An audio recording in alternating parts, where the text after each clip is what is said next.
You were High Commissioner to Bangladesh at a very critical juncture. In fact, during your period, we had the land boundary agreement signed. Uh, right now, things are not looking too good for Bangladesh. There have been attacks on minorities, there have been attacks on journalists, arrests of opposition leaders. How do you see our relationship developing with our neighbor?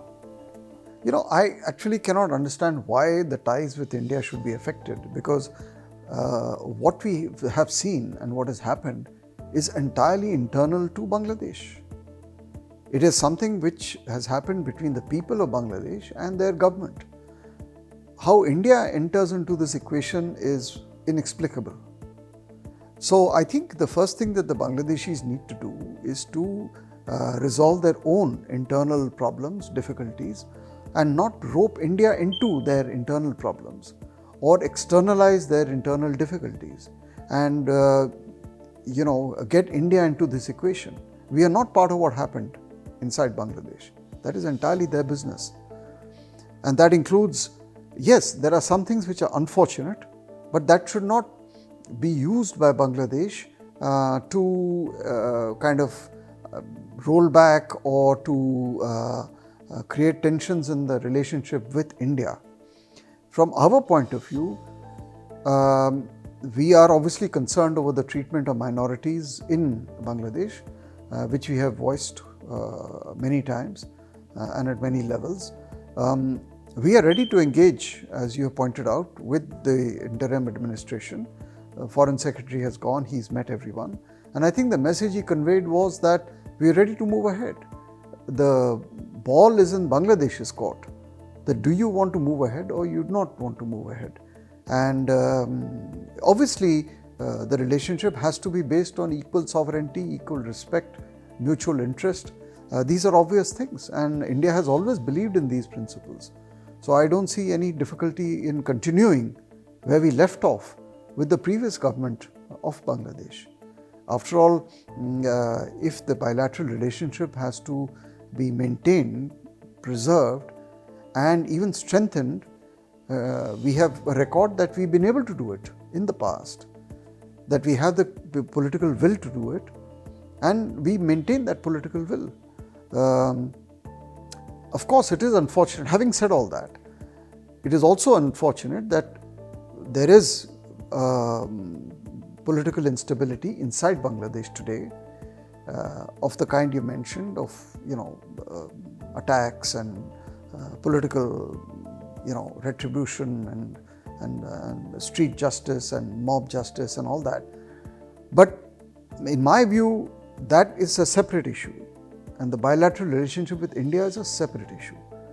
And India has never said anything which would indicate that we don't want to continue with the trajectory of the bilateral relationship that we had in the past and that was so successful from our point of view. If Bangladesh has different views about either the utility of the relationship to its own national development or its national security, or if it has reservations or doubts about what the previous government may have done with India, it is well within its rights to raise all these issues and put them on the table. But the fact that we have to live together and work together in a normal atmosphere remains as valid as it was before. The only thing we have agreed, and they know it as much as anyone else, is that regardless of what happens inside Bangladesh, we do not want, just as they do not want, disturbances within Bangladesh or forces within Bangladesh, for whatever reason, to affect Indian security interests. And that's as widely defined as you can. So subject to that, and subject to mutual agreement that we will not harm each other, I think we should continue from where we left off. Ambassador, the visit of the Sri Lankan President, Mr. Disanayak, was an extremely successful one. Relations with Sri Lanka seem to be looking up. How do you view the trajectory of the relationship with this very crucial island state with India? And a related question, What happens to China? China has been engaging in a debt diplomacy with our neighbors. Some of them are in trouble because of it. How do you see things evolving from here? Yeah, I think I'd like to answer the second question first. There is no question that it overplayed its hands. And if you take responsibility and you take credit for the infrastructure development of a country like Sri Lanka or any of our smaller neighbors, you have to take equal blame for the ills of that kind of cooperation. So China cannot escape the responsibility of the collapse of the Sri Lankan economy, because till the collapse, they were projecting themselves as the number one benefactor of China in close cooperation with the ruling elites of Sri Lanka at that time. So when the whole bubble burst and the economy collapsed, the Chinese have to take the responsibility for that. They cannot run away, they cannot escape, regardless of whatever they may say. And I think the people of Sri Lanka have witnessed it firsthand, that when you are getting into this kind of a relationship, which is so one-sided and so mercenary, you are running a great risk of economic collapse. So insofar as the new president is concerned, I think India has really played it very well. We have given full respect to the electoral verdict in Sri Lanka, and we have welcomed the verdict and the new government unreservedly, regardless of the past. And I would only say that if such a development were to take place tomorrow in Bangladesh, we would do the same. We would openly and unreservedly welcome any verdict of the people of Bangladesh to elect a government. And I think this is a message that we are trying to give to the whole subcontinent, to all our neighbors, in the manner in which we have welcomed President Dissanayake. That look, if you have the popular mandate, you are elected through a free and fair election, we will deal with you. And I think, as we discussed earlier, the relationship is set on a good path, at least in terms of the initial agreements and the initial political understanding and areas of cooperation. And of course, we came to Sri Lanka's help when it needed us most, at the time of the economic crisis. But now we'll build upon it.